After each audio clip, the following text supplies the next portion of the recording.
Hello and welcome to Anatomy of Sex. I'm your host, Melanie Studley, and please forgive my scraggly, scratchy voice. I have had COVID, I've had a sinus infection, and I'm pretty sure I'm fighting off an ear infection, but I'm antibioticed up, and I'm here to tell you about an interview that I recently did with my good friend Dan Purcell, all about dirty talk and or what I was calling sexy stories. I hope you love this episode. Again, if you want more episodes like this, you can join us over at Patreon. Go to patreon.com/Anatomy of Us, and you can hear more shows like this. All right, we love you guys. Have an amazing day. Bye. This episode contains explicit language that is not very good for tiny ears. So if you're with your kids, put your headphones on. Take it away, Mom and Dad. It's time for the show. Let's go.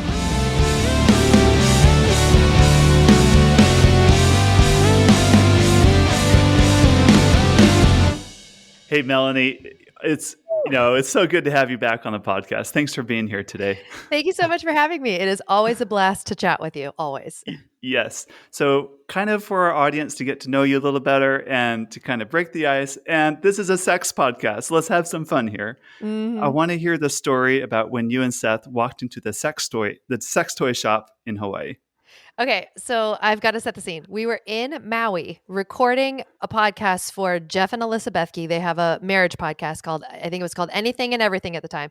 And so we had already been married, 13, 14 years at the time. Never gone into a sex shop ever. Never, ever, ever.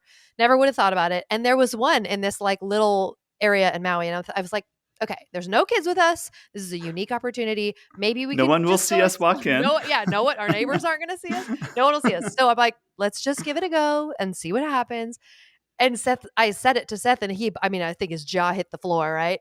And he looks at me and he's like, okay. And so we turned to go into the sex shop, and it was closed. So we never even went. Oh, that's a good one. Yeah. So we still haven't gone to this day. But the reaction. It was good. I would have gone in had it been open, but it wasn't. That was good. That's great. Today we get to talk about using our language to arouse, aka dirty talk. And this is prompted selfishly a little bit because I am awful and awkward at it. And I'm not alone because I get Instagram messages and whatever. Like I got this one from a wife that said, "Hey, my husband really wants me to talk dirty to him, but I have no clue where to start. We are nervous, and I feel embarrassed and awkward about it. Can you help us? Can you help me?" And I'm like, that sounds like a great topic for a podcast episode, and I know just the person to call. Yeah, and we get the same questions as well. Like people are like, "This is a thing I know my spouse likes. I don't know how to do it. What do I do?" So I'm glad we're talking about it too. Yeah. So first of all, let's set some definitions here. What is quote unquote dirty talk? I know that it's such a bad name and I wish it didn't exist, but dirty talk is essentially like talking during intimacy that enhances the experience, right? And what I think is so unfortunate about it, what we talked a little bit about before we started recording, is this idea that in the title of it is dirty, right? The descriptor of it is negative. That's a very negative vibe, right? Yes. I think especially for women, you don't want to be seen as dirty. Like that's a not good thing. But really all it is using language, using words to help sort of ignite more passion, you know? Yeah. So dirty talk really isn't dirty. No, it doesn't have to be. And I think that's where people get really tripped up is that people are like, I want to do this thing. It's dirty, but I'm not necessarily dirty. Like I'm going to use the word like perverted. I say perverted all the time because I think it's kind of funny, but like I'm not a perv, so I'm not gonna say pervy stuff. So the name dirty talk is immediately just like, it's almost like it puts up these walls of barriers of like, I can't do that. I don't know how. That's not even in my nature. So what am I supposed to do? So I know you mentioned trying to find a new name for it. So I have the perfect name for it. All right. And this is going to go with my longer version of what I truly think it should be and how it should be done. So it all ties in, but it's not dirty talk. It's sexy stories. Is sexy that stories much better and more inviting? That's much better. It even alliterates. Right. I know. I was all jazzed when I thought of it, but I think that like sexy stories changes what it is. Cause really that's kind of what people are trying to get at with dirty talk, but it's a sexy story feels so much different and so much more like doable, I guess. Yeah. Yeah. And it's intimate. It's not Mm-hmm. something you openly like, Mm-hmm. I don't know. It's reserved just for your special someone who Mm-hmm. you're married to for the rest of your life. Like, Right. why not engage in language that's just reserved for the two of you, Mm-hmm. right? Absolutely. Absolutely. Yeah, I agree. Yeah. So, why is it so awkward to engage in sexy stories? I think because we have this idea of that the like old model of dirty talk is so ingrained in our heads, and I think we have to unlearn what we believe that that means. And I think Hmm. so many people believe that dirty talk is like. So I'm going to kind of use the analogy of like the arousal cycle. So if you're talking about dirty talk in air quotes, Uh it huh. seems like the most explicit, like it's the nasty nitty gritty right away. And so Yeah. talking about that when you're not even doing it or ready to do it, like that, I think is what people have in their minds of like, Because it it's go, feels out of context. yes, it feels very out of context. It's like, Hmm. here we are, we're maybe we're just getting into bed and someone says, talk dirty to me. And you're like, oh my gosh, like, what does that even mean? Do I have to talk about like doing an act to you or whatever? And so I think it goes from like 0 to 5,000. And that, I think that's what makes it so challenging for people. But if we put it Yes. in the context of like a sexy story, which I'll talk about later, it's so different and it's manageable and it's like bite sizes that get to the main course, for lack of a better word. Gotcha. So if you're awkward about it, don't think I have to get to like level 5,000 right off the bat. Like, Yes. you can ease your way into this. Uh-huh. That's right. Absolutely. Yeah. Cool, cool. Uh, Before we move on, I want to know, what are the benefits of sexy Oh, yeah. stories arousing language? Because some of our listeners will like, yeah, that's all fine, but why?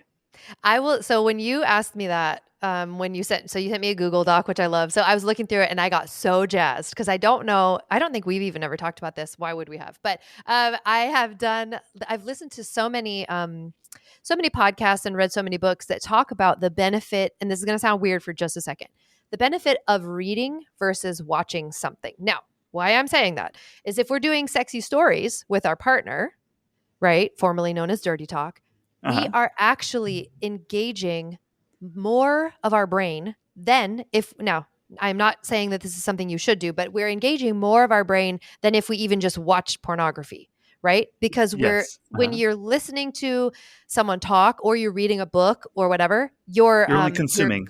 yes, but your visual, actually the visual part of your brain is creating. So it's a much more embodied experience than simply looking at something or like watching something because you're creating it in your head. And so what I love about the idea of sexy stories is it's an embodied experience versus I'm simply watching this thing or it's like the script that my spouse says to me. It's this like whole body thing. And if you're the partner who's creating the journey or the story, or you and your partner are co-creating it, it's even that much more involved and embodied. So I think that that's why it's such an amazing it's such an amazing element to add into an intimate experience. But again, we have such poor names for it and then zero guide on how to do it. Right, right. Okay, so let's go back to that scene. You and your spouse are in the bed, and they say, "Hey, will you talk dirty to me?" or whatever. Right. Like, Tell and me a you're like, sexy so instead of story. freaking out, Hmm. what's the practical like first step you can take towards becoming more comfortable Right. with the whole idea? So if you're brand spanking new to this concept, I think the best thing to do would be to prepare yourself ahead of time by having like, and this is what so there's a couple ways of approaching this. I'm going to do the like total newbie and then the like, maybe I have some experience, but I want to up my game. So if you're a total newbie, Uh I huh. would pick, and this is something you do alone. You don't do this with your spouse, but you pick something that you are comfortable, number one, sharing. Number two, that actually turns you on as well. And then Okay. number three, that you know how to communicate. So I'm just going to like lay it A out for few you. And examples. Yeah, yeah, yeah. yeah, I'm going to give you examples because I think that's the best way to do it. So for me, if you've heard any of my my former episodes recently on Anatomy of Sex, we talk about, or I did a solo episode about women's arousal. Mhm. And one of the things I'm just gonna go here because it works for sexy stories. I absolutely loved the movie. What was it called? It was the most recent one with oh my gosh, Channing Channing. Tatum Uh-huh. and what's that lady's name? It was called The Lost City. The Okay. Lost City. Uh-huh. Okay. It's like an I haven't action seen that one adventure. yet. It's got like Uh-huh. Indiana Jones vibes, but Uh-huh. it's super, super good. But they go to like a jungle, like a secluded jungle. And in one scene, they're dancing at night in this like pavilion, and it looks like Mexico, right? Um, Uh-huh.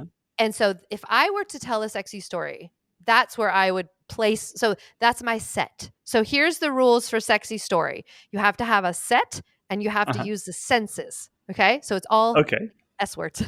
So sexy stories need set and senses. So Uh-huh. that's my setting. So again, right away, I'm telling you this because if I know that that setting is sensual to me, I'm Uh-huh. that much more aroused when I share it. I'm that much more into it when I share it, and it's going to be that much more easier. Like I'm not going to set my setting in a strip club because I'm not comfortable there, but I am comfortable like on a patio in Mexico with string lights and like tropical breezes and a dress like that. That I can get into. So that's the first thing. You're going to pick a setting that works for you, that actually turns you on, and that you know you could share about, right? Uh-huh. So that's number one. Then you're just setting the stage. So use the senses. So we have the five senses, right? Sight, sound, smell, taste, and touch. So if Mm-hmm. I'm in a pavilion in Mexico, it's nighttime, there's candles, there's whatever. What do I see? I see string lights. I see like maybe it's a little bit sweaty and I like it's hot out. And maybe Uh-huh. my partner is like tiny bit of sweat. It's like you're just setting, you're saying what you see. And that's going to, when you share this with your partner, help ignite their visual cortex, right? Even though they're not looking at it, they're imagining Mm-hmm. it. So you're Uh-huh. putting them into that setting that already kind of gets you fired up. And then they're seeing it too. So you got to explain like, is there a table there? Is it like a cobblestone, whatever? The next one is sound. What do you hear? So in the movie, there's musicians playing like a guitar and I think a lady singing. And so Mm-hmm. what sounds do you hear? Do you hear like the street noise in the background? Do you hear like, are they shutting the shop up and you hear the sounds of it closing? Do you hear the ocean, right? So you're doing what you see, what you hear, and then the next one is what you smell. Are there Uh-huh. flowers blooming? Like we were just in California like last week, and there's beautiful they have honeysuckles growing everywhere in California. I didn't know that. And it was just like these wafting sweet smells would just sort of roll past you while you're walking down the street. So what are you smelling? Is there a bakery nearby? Is it the smell of your partner? Is it the like that musky, like super great? I mean, assuming you're my husband is musky, maybe I smell Uh-huh. flowery or whatever. But explain what you're smelling, and that's a huge sensual element. Um, and then taste. Are you eating something? Are you kissing? What does the kiss taste like? What does their skin taste like? If it's hot and you're in Mexico and you're sweating, is it salty? Like it's the expression and the sharing of all of those senses. And then you get into touch, right? So what are you touching? Right? Is Uh-huh. it your partner's back? Is it their waist? Is it their arm? Do they have a flower that they're giving to you? Is it the fabric of their shirt or the nape of their neck? Like, so that to me is, if you're a total newbie and you've never done this before, find a set like place that you want to share. Think of all of the sensory things. What are you seeing, smelling, tasting, touching, hearing, all of that? And then go into the story side of it, right? So I really highly encourage you, again, if you've never done this before, do sort of like a practice run in your mind. It doesn't have to be crazy. It doesn't have to be, you don't have to like do anything about it. Just practice it in your mind so that when you go to speak it, you're not like, oh, I've never said these out loud. I've never thought about it. I don't even know. Like you give yourself a little test run to get used to what that's like. And Uh-huh. then I guess essentially if you're already a little bit experienced with sexy stories, then you can up your game from there. Just add more detail and all of that. But that's where I would Got it. start. Got it. So when you're driving alone in the car at a red light, you're like, this is a great opportunity to practice Yes. And you saying can, this out loud. Uh-huh. yes, you could even record it like on your phone if you needed to hear yourself saying it, if that helps you to like actually say it out loud, or you can just Uh-huh. say it to the dashboard, whatever. But Uh-huh. practicing it once is going to go a really long way for it feeling less awkward and uncomfortable. And I do want to like say that the pre-thinking through, like if you're someone that you're like, okay, I schedule sex every Wednesday, my husband and I are intimate, whatever. Like if that's something that you do, this Uh-huh. practice will help get you in the mood before you're even with your husband or Oh, whatever, right. right? Your Uh-huh. spouse. So it's a total like It's a helpful pre tool. yeah, Yeah. it's a pre-game something. Pre-game workout. Yeah. Oh, good, good, good. Uh, so why is delivery so important? Mm, Like, so you can go on Amazon and there's thousands of books, I'm sure, on Mm-hmm. how to talk dirty or whatever. And they'll give you a bunch of phrases. And so you memorize it. Like, Mm-hmm. why is delivery more like important? It's The not just delivery, memorizing things. yeah. The delivery is the you part of it. It's you. And so oftentimes it'll be like, you'll get questions from listeners or whatever. It's like, how do I talk dirty? Like, do I need to sound like someone else? And there's all Uh-huh. these preconceived ideas of like, do I need to sound like I'm a stranger? Do I need to talk weird, like husky and Uh-huh. raspy or whatever? And no, Uh-huh. you don't need to do any of that. Like that's just something that maybe you've seen on TV or it just was a thought you had in your head. But really, this is about you and your spouse enhancing what you already have together. And so the way that I look at the delivery aspect of it is that it's you enhanced. It's not none of it is fake, none of it is forced, unless that's what you're after. Now, some people could do sexy stories and want to sound like they're French or want to sound like they're from Iceland. I don't know. I have no Uh-huh. idea. How do you even sound like you're from Iceland? I don't even know. Like some, With an Icelandic accent, of right, course. right, of course. So there may be people who want to do that, and that's wonderful. But it is not a requirement that the delivery be this sort of like affected, different thing. It doesn't need to be set apart. It can just be you sharing a sexy story in a really like inviting way. You know. And I like what you're saying, because you're saying you need to fit it into your personality. You're not trying to like become someone else or take Mm-hmm. on a different persona. Mm-hmm. You're being you. Like if you're trying to pretend like something else, of course it's going to be awkward. It's going to be weird. Mm-hmm. Yeah. Yeah, absolutely. And it's just really unnecessary. It's not a requirement at all. And so again, I think it goes back to a lot of unlearning. We need to unlearn and really ask ourselves, what do I think sexy stories and dirty talk actually is? What do I think it is? Because it's going to be different for everybody. And then Uh-huh. ask yourself, what do I not like about that? So what can I take out? So if I feel like I have to speak like I'm French, let's remove that and let's Yeah. start somewhere new, Uh-huh. So you're And you can allowed to, work on your French later if yeah, you you can, want yeah. to, Yep. but you don't have to. Uh-huh. Yes. And I would rather have you have success in like incremental stages than try to dive in sounding like you're from Paris and then it flops. Uh-huh. Right. And then you feel awkward, whatever. Yes. And I think in practice, this is just my experience, the attempt, like you going to the sex toy store with your Yeah. husband, matters far more than actually like succeeding in getting in. Just the willingness to try and engage has so much mileage. We forget about that. Absolutely. Chances are your spouse isn't going to critique you like Right. right? And I think Or too, like it's uh-huh. like learning to ride a bike, right? At some Mhm. point you can ride it with your eyes closed. It's the easiest thing ever. But for the first however many times you tried, you were clumsy at it. So allow that space where it's going to be like a little bit clunky at first, and it's no big deal. Uh-huh. All right, cool. So, does does do, does some like so we talked about sexy stories where you're kind of painting a picture. There's also a bunch of arousing language where it's more of like saying like uh, in other words like, hey, I'm really into you, or I really want you to do me right now, or Mhm, like mhm. other things like that too. Uh, can you talk on that a little bit? These are more like the one-liners, the more Almost like those kinds of directions, things. right? Uh-huh. Statements or directions. Yeah, absolutely. Yeah. I think one of the things that, as you were saying that made me think of is there is definitely a place for asking questions within the realm of sexy stories. Then this is almost like a different side of it. So let me kind of explain what I mean. So it like we talked about earlier, like telling a sexy story, you're setting the place, the setting, the sights, sounds, smells, blah, blah, blah, all that stuff.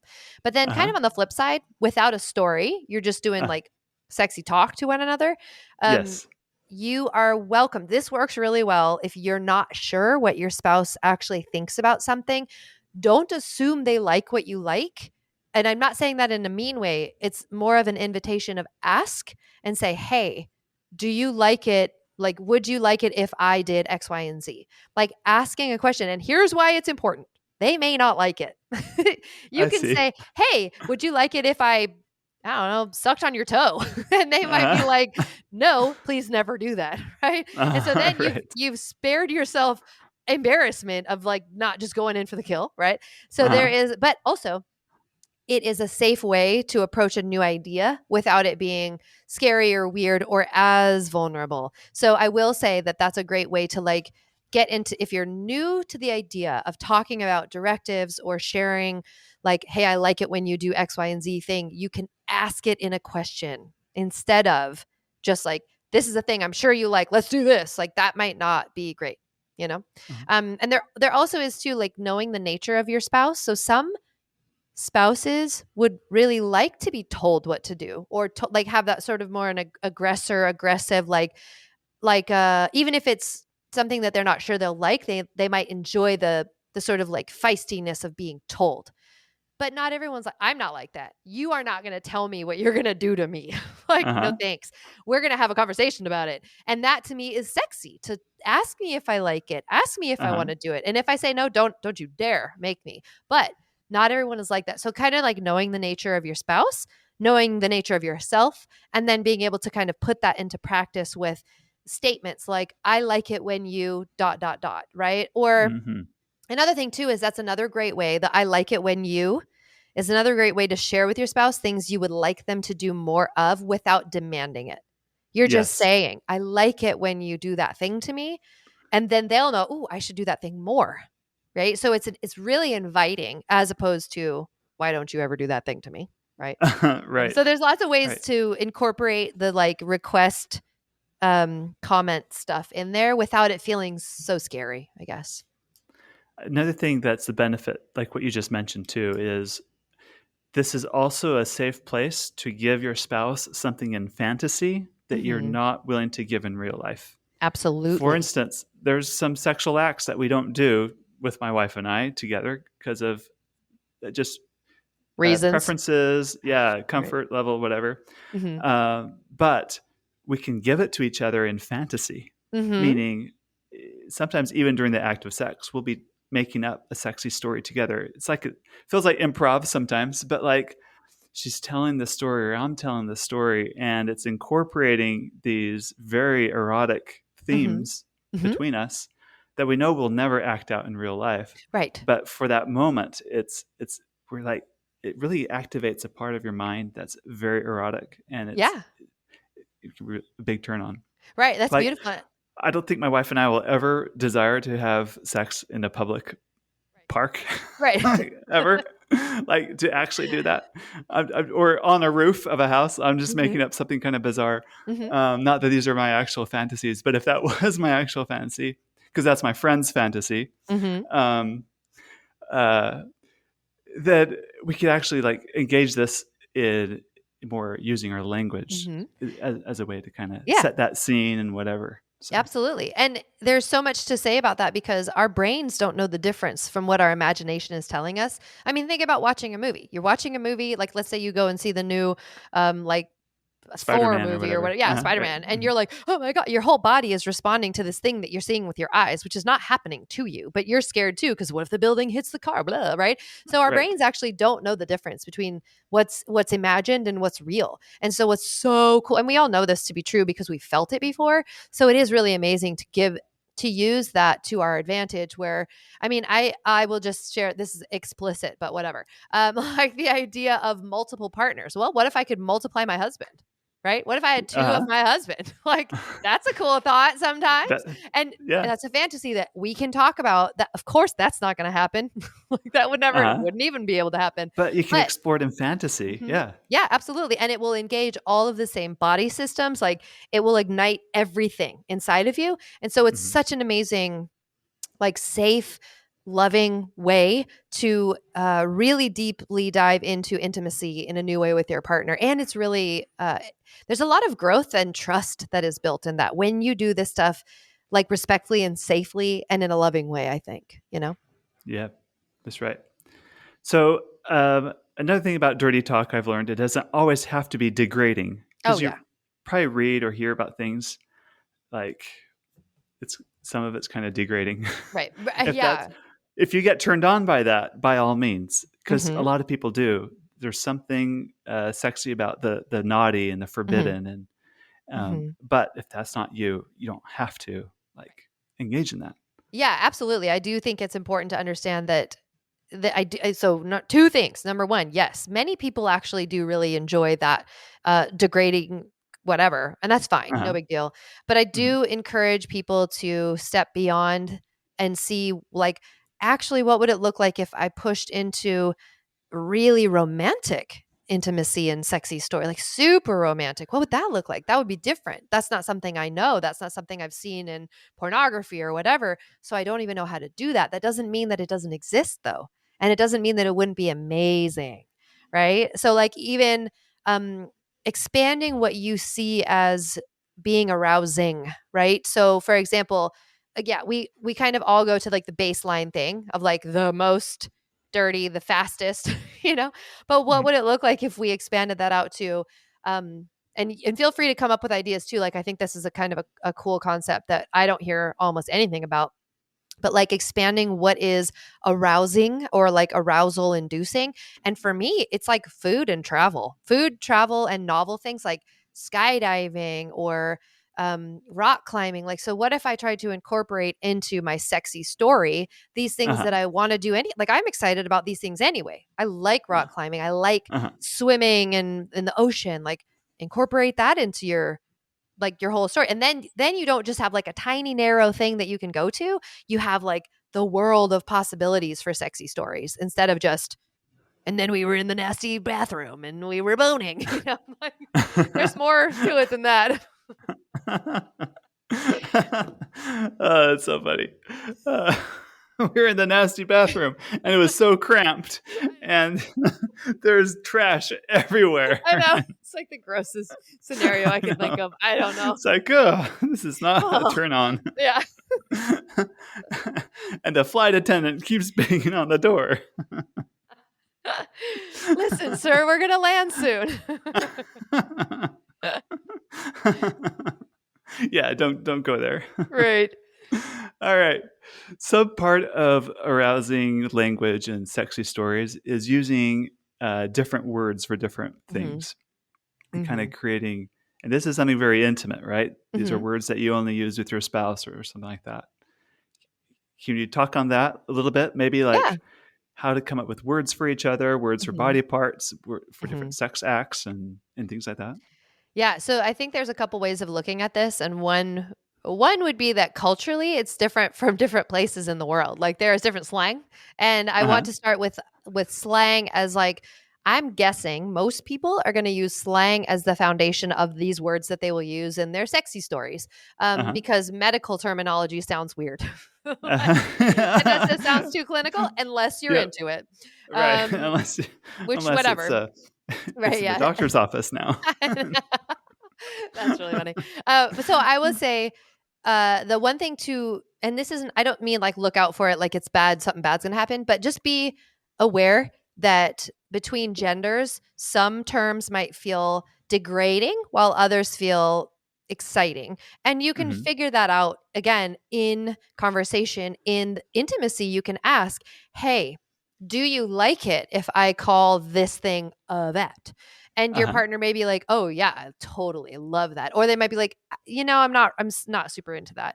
And you can Uh write huh. it down. I know that there are like the apps and things like Like that the where you can. Intimately Us app has a part Yes. for this Yes. very thing. Uh huh. I think it's so brilliant. So, like in Intimately Us, it goes through all the things like, what do you want to call your breasts and your whatever, you're like all the things. Right. Your Because penis and yeah. yeah, Uh huh. so having the slang that your partner feels comfortable with is Hmm. helpful. Also, though, learning new slang on purpose for the purpose of enhancing your intimate moments is also fun. So look That's through really those hot. things. Yeah. Uh Yeah. huh. And you're like, oh, I've never said that word before, or I didn't know that had a name. Uh Like, huh. so I think incorporating language, like what we call things and acts, even Hmm. bringing in new words and language and stuff like that, and finding like a good unifying ground there is super super fun and helpful. Because you'd hate to like in the height of the moment, like blurt out that word you Right. think is so arousing, and then it's like a bucket of cold water on the other person. That And would that can happen. not go Yeah, that well. can happen. So you want to, there are just a couple things. Again, do it. You can do it in the asking format. Do you like it when I call this thing Hmm. that, Right. And, Right. but I will say too, if your spouse says a word that you're not used to hearing, I would Uh say huh. stay open minded. Don't immediately, like, that has happened where I'm like, oh my gosh, my husband says that.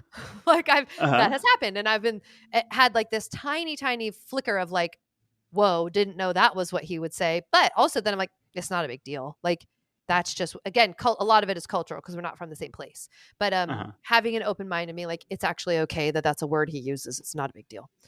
But Gotcha. again, but it's Yeah. also not degrading. It's not like he's calling me something bad. So it's a totally different, that would be different. Yeah, yeah. Very good. Uh, Compliments can be really sexy too. Oh yeah, Like, let's say you're absolutely. texting back and forth and you want to get it steamy. What are Hmm. some things you can do even in that context to kind Hmm. of arouse and to get things going? Hmm. I would say one of the best things to do, and this is something that Seth and I talk about a fair bit on our podcast, is like leaning into what the kind of like the core needs of your partner are. Like we all sort of know what, like you hear people talk about men want to be respected. Women want to be cared for, right? We know these things. So Hmm. what if you like lean into that? You lean into like, wait, what if I could make my husband feel so dang respected right now that it makes him into it? Or what if I Uh-huh. could make my wife feel so taken care of right now that all Uh-huh. the, like I say this to Seth all the time. Like there are certain things, like if he takes care of me, he's like, yep, I've done the dishes. They're already done. I've started a bath for you and I changed the oil in your car. I love you, sweetheart. I'm immediately like, where do you want another kid? I'm here for it. Like it hits all of those areas for me. So yeah, Uh-huh. there's definitely a way where we can use like even our masculine and feminine differences and compliments like very pointed and focused. And it doesn't take much to really Mhm. ignite that within your spouse. And it's really, really fun to do. That's good. Great. Okay, let's end our interview with a few super practical, like specifics. We'll keep this all PG-13, Yeah. but I think some people have never opened a book or never don't watch salacious movies or whatever. Hmm. Yet they need good resources, so we're going to provide them some, Hmm. or you're going to provide them some, Melanie. Thanks. Can you give us a few example phrases that people can like hold on to and use? Hmm.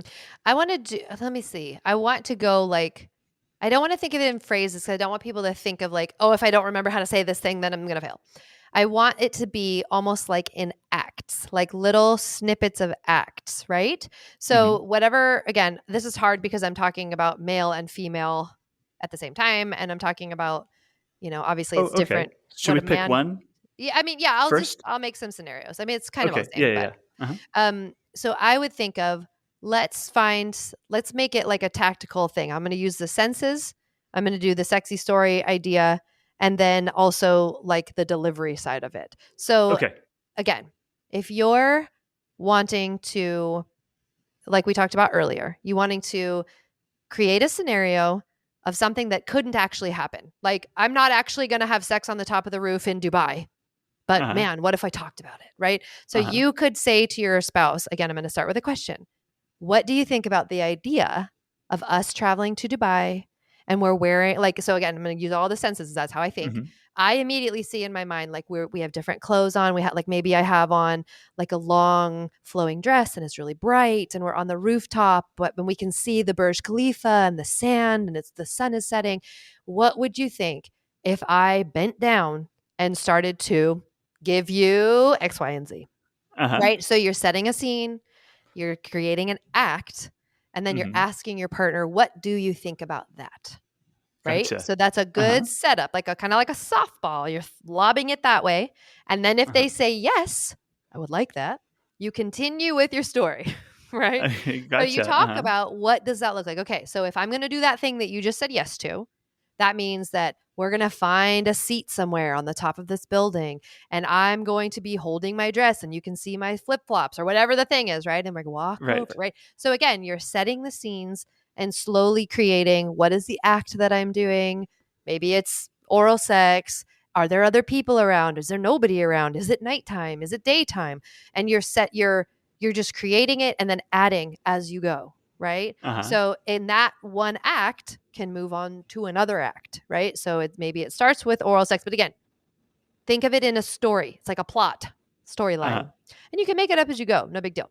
But like that one act can turn into something else, right? Maybe it switches then and he's doing something for her. Or maybe you go from the rooftop to the balcony or the swimming pool or the sand dunes. I don't know. That sounds painful, but that's always an option.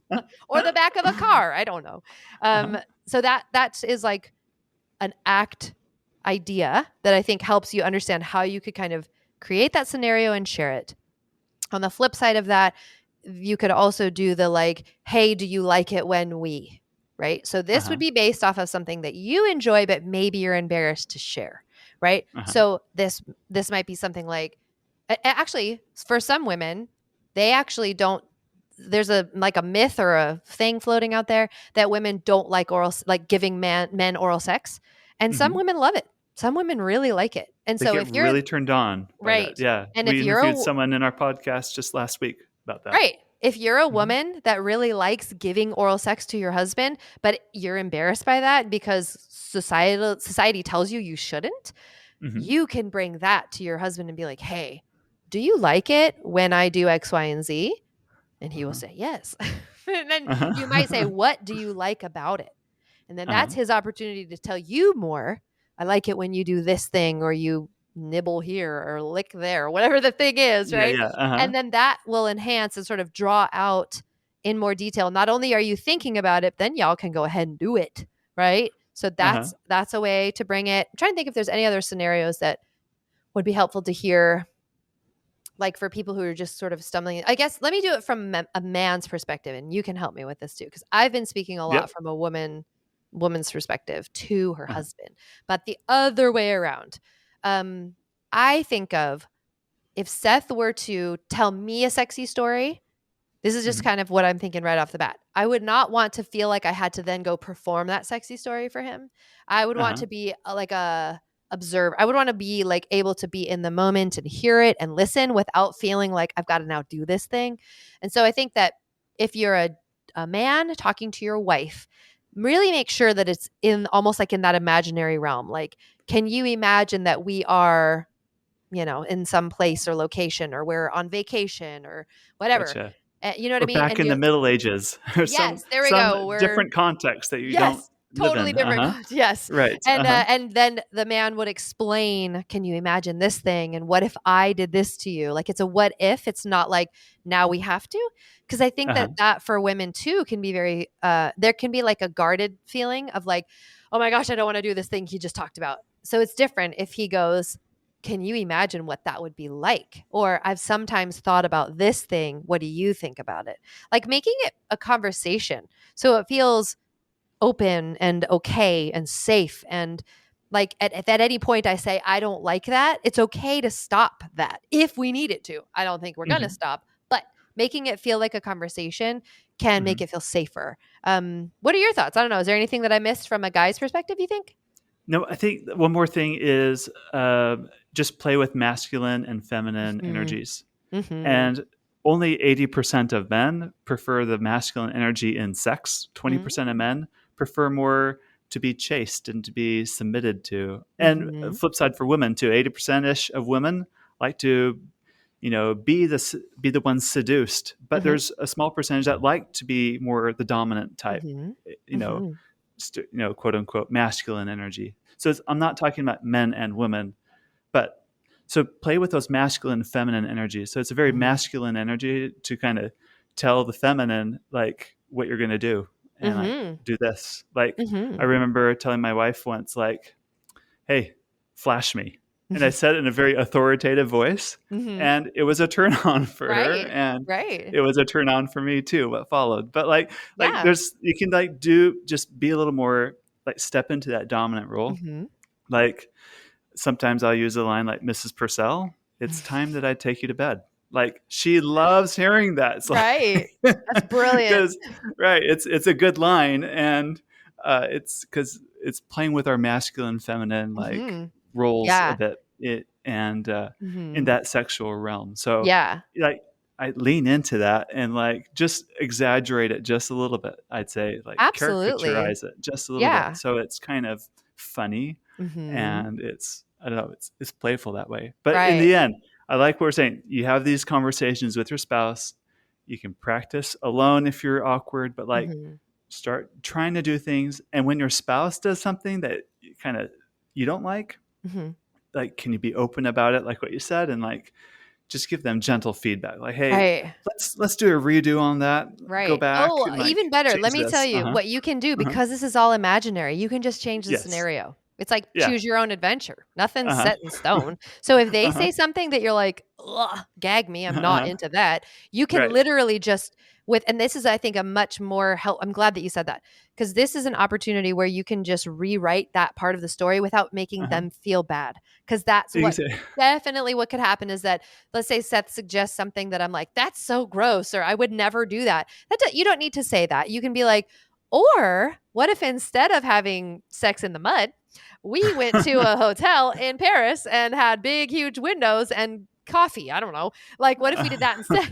Like, not that mud sex is bad. I'm just saying, like you just rewrite the story and you sweep the energy. And I love that you said masculine and feminine energy. I think the biggest takeaway in all of this is that these sexy stories are all about the energy they create and inspire in each of you. They're all about the energy that is sort of carried forth and brought forth and invoked or whatever from the conversations that you're having. And so don't think too much on, is the topic what I want to talk about? Is the act what I want to do? It's what's the energy, right? So let me use Yes. a perfect example. This is going to be a really, really random example, but we were just in Venice Beach in California at the skate park, and there's a million skaters, roller skaters, rollerbladers, skateboarders.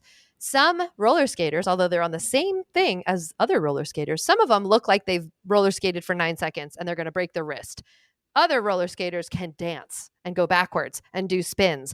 And there's the difference is like the energy, their skill level and all that stuff, but the energy feels so different from I'm afraid, I'm going to fall to I got this. I'm dancing. Look at this move. Have you seen that? Like, so the energy is so different.